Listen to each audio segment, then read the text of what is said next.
والفرقان الحميد والعصر إن الإنسان لفي خسر إلا الذين آمنوا وعملوا الصالحات وتواصوا بالحق وتواصوا بالصبر۔ حضرات سامعین کرام اور برادران اسلام، محترم بزرگوں اور دوستوں، اللہ تعالیٰ قرآن پاک کے اندر ارشاد فرما رہا ہے کہ دنیا میں جتنے انسان ہیں وہ سب کے سب خسارے میں ہیں، نقصان میں ہیں، مگر ان میں جو اللہ پر ایمان لائے اور رسول پاک علیہ السلام پر ان کو اپنا نبی مانا اور انہوں نے ان کی زندگی اپنے زندگی میں لے کر آئے اور وہ زندگی جو اللہ تعالیٰ نے ہم کو قرآن کے ذریعے سے عطا فرمائی ہے اس پر عمل کیا، وہی لوگ کامیاب ہیں۔ بہرحال ایسے بہت سے برگزیدہ بندے دنیا میں گزرے ہیں کہ جو اللہ تعالیٰ کے احکامات کے اوپر پورے طور پر عمل کیے۔ ایسے بہت سارے واقعات رونما ہوئے۔ مجھے کوئی لمبی چوڑی بات نہیں کرنا، کیونکہ آج کل یہ موسم جو چل رہا ہے اس میں بہت سارے لوگوں کو وائرل فیور اور کھانسی، زکام، نزلہ، وہ اکثر بارش کا موسم ہے، اگر بارش کے چھینٹے پڑ گئے تو ایسا ہوتا ہے۔ مجھے بھی خود 2-3 روز سے طبیعت ناساز تھی اور آج تو بڑی ہمت کر کے میں یہاں تک آیا۔ بہرحال اللہ تعالیٰ سب کچھ شفاء کلی عطا فرمائے۔ تو حضرت رابعہ بصری ایک بہت برگزیدہ عورتیں گزری ہیں۔ عورتوں میں بھی اللہ تعالیٰ نے بڑی نیک اور بڑی پارسا اور بہت زیادہ اللہ تعالیٰ نے ان کو مقبولیت عطا فرمائی ہے۔ جس طرح عورتوں میں نبی کوئی نہیں آیا، لیکن برگزیدہ اور نیک بندے عورتیں بہت ساری گزری ہیں۔ حضرت رابعہ اربع کہتے ہیں عربی میں 4 کو، تو اس سے پہلے ان کی 3 بہنیں اور تھیں۔ یہ جب پیدا ہوئی تو 4تھا نمبر تھا ان کا، اور ان کے والد بہت غریب بیچارے سیدھے سادے اللہ والے تھے۔ تو جس روز یہ پیدا ہوئی اس روز ان کے گھر میں چراغ جلانے کے لیے تیل بھی نہیں تھا، اور ان کے والد بڑے پریشان تھے کہ جب زچگی ہوتی ہے، ڈیلیوری ہوتی ہے، تو عورت کو کچھ طاقت کی چیزیں کھلائی جاتی ہیں تاکہ بچہ بھی فرما رہے، عورت بھی صحت مند رہے۔ تو یہ بیچارے پریشان تھے اور اللہ سے دعا کر رہے تھے، اللہ کچھ انتظام فرما دے، میرے پاس تو کچھ بھی نہیں ہے۔ تو دعا کرتے کرتے رات کو سونے کے بعد سرکار دو عالم صلی اللہ تعالی علیہ وسلم کی زیارت ہوئی۔ اللہ کے نبی نے فرمایا کیوں پریشان ہو رہے، کیا بات ہے؟ فرمایا اے اللہ کے نبی، میرا گھر کا حال آپ کو معلوم ہے کہ گھر میں کچھ بھی نہیں ہے۔ تو اللہ کے نبی نے فرمایا کہ دیکھو، صبح اٹھنے کے بعد بصرہ کا جو امیر ہے، جو وہاں کا بادشاہ ہے، اس کے پاس چلے جانا اور جا کر اسے پرچے پر لکھ کر بھیجنا کہ وہ روزانہ سونے سے پہلے 400 بار درود شریف پڑھتا تھا،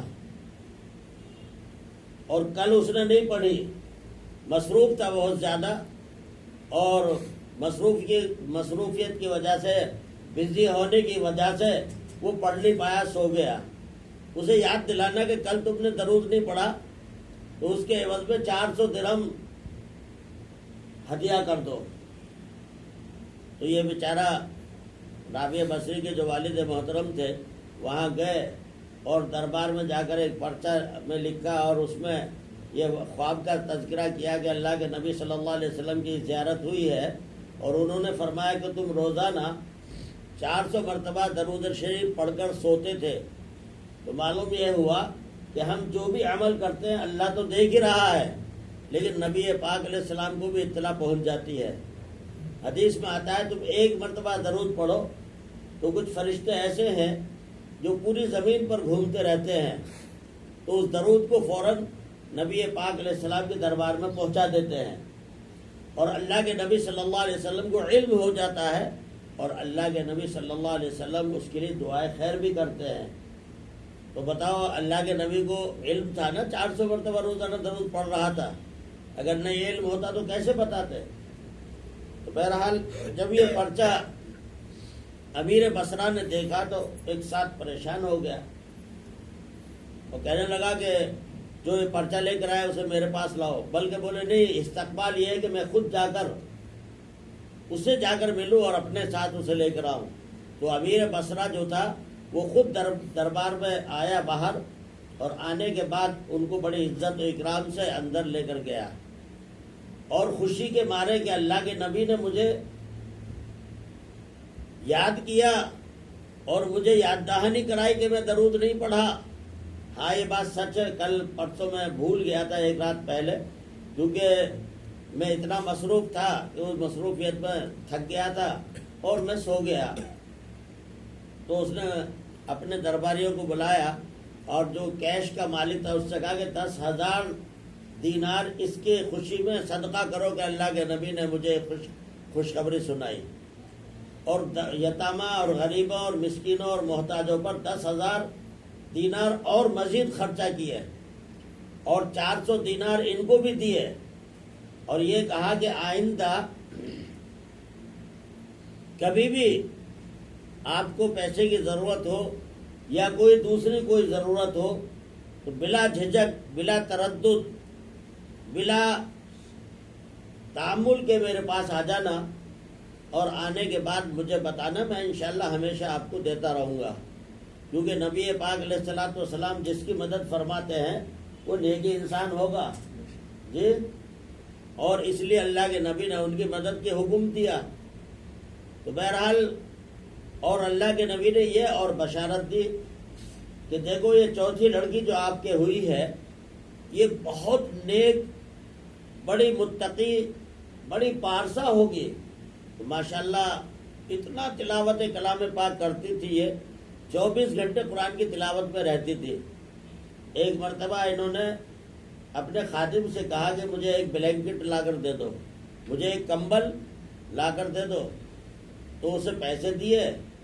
وہ کہنے لگا کیسا کلر کا ہونا چاہیے، اور ڈبل کلر کا ہو یا سنگل کلر کا، بڑا ہو یا چھوٹا، یہ تمام سوال کرنا شروع کر دیے۔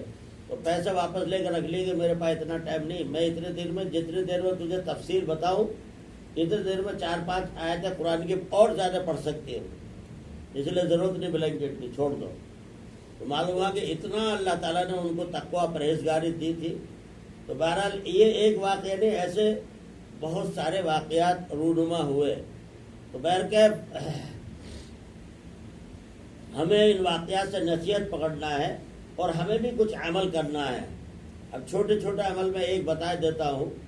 دیکھو جب گھر میں جائے تو سب سے پہلے بسم اللہ پڑھیں، گھر میں جائے، آفس میں جائے یا کسی دوسرے کے گھر میں جائے، اور بسم اللہ پڑھ کر زور سے سلام کریں۔ اگرچہ اپنے گھر کا دروازہ اپنے ہاتھ سے خود کھولا ہے، تالا ہم نے، لاک ہم نے ہی کھولا ہے، لیکن دروازہ کھول کر زور سے سلام کرتے ہوئے داخل ہونا چاہیے۔ یہ سنت طریقہ ہے، کیونکہ اللہ کی کچھ مخلوق ایسی ہے جو ہم کو نظر نہیں آتی، جیسے جنات ہیں، فرشتے ہیں، اسی طرح سے حمزاد ہیں، اور کچھ مخلوق ہے جو ہم دیکھتے نہیں۔ ہمارے ساتھ 2 کرامن کاتبین رہتے ہیں دونوں کندھوں پر، تو وہ سلام کا جواب دیتے ہیں، اور پھر بلند آواز سے بسم اللہ الرحمن الرحیم پڑھ کر قل هو اللہ احد اللہ الصمد لم یلد ولم یولد ولم یکن لہ کفوا احد، یہ پڑھتے ہوئے گھر میں داخل ہوں گے تو انشاءاللہ گھر میں خیر اور برکتیں آئیں گی، اور گھر کے اندر سے پریشانیاں دور ہوں گی، اور گھر کے اندر سے بیماریاں، اور اسی طرح سے گھر کے اندر سے وہ مصائب اور وہ آلام جو آنے والے ان سے رکاوٹ ہو جائے گی۔ تو اس لیے گھر میں جانے کے وقت پہلے تو بسم اللہ پڑھنا، سیدھا پیر رکھنا، بسم اللہ پڑھ کر ایک مرتبہ قل اللہ احد پڑھنا، بلند آواز سے ایک مرتبہ سلام عرض کرنا، چاہے کوئی گھر میں ہو یا نہ ہو۔ یہاں تک کہ اگر بیوی بھی گھر میں ہو اس کو بھی سلام کر کے جانا کرنا چاہیے، اس میں کوئی عیب نہیں ہے۔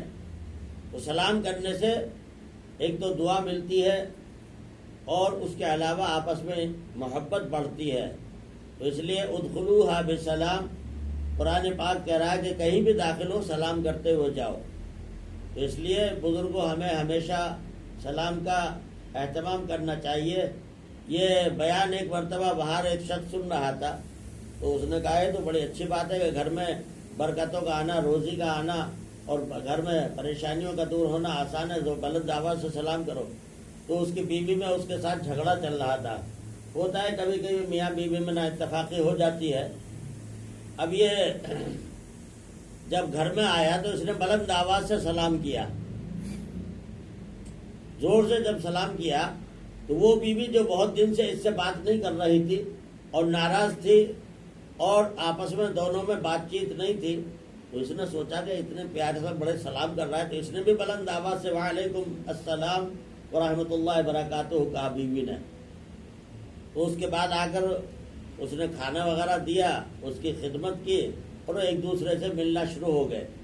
تو وہ شخص آ کر خود بولا کہ حضرت سلام کا فائدہ میں نے دیکھ لیا کہ کئی مہینوں سے ہمارے میاں بیوی میں بات چیت نہیں تھی اور ہم ایک دوسرے سے بالکل الگ الگ رہتے تھے، لیکن جب بلند آواز سے سلام کیا تو اس نے جواب دیا اور اسی روز سے بیوی بات کرنا شروع کر دی اور خدمت بھی کرنا شروع کر دی. تو ایسا ہوتا ہے کبھی کبھی، بہت سارے ہمارے سامنے ایسے واقعات پیش آتے ہیں کہ میاں بیوی میں جھگڑا ہو گیا تو بات ہی نہیں کر رہے، مہینوں ہو گئے ایک دوسرے سے بات نہیں، سلام نہیں، کلام نہیں. تو اس لیے گھر میں چاہے چھوٹے بچے ہوں، چاہے بیوی ہو، چاہے ماں باپ ہوں یا اسی طرح سے اور کوئی بھی ہو، تو سلام کر کے جانا چاہیے. تو سنت ہے سلام کرنا، اور سلام ایک اللہ کا نام بھی ہے، عبادت بھی ہے. اللہ مجھے بھی، آپ کو بھی، سب کو عمل کی توفیق عطا فرمائے. وما علینا الا البلاغ المبین.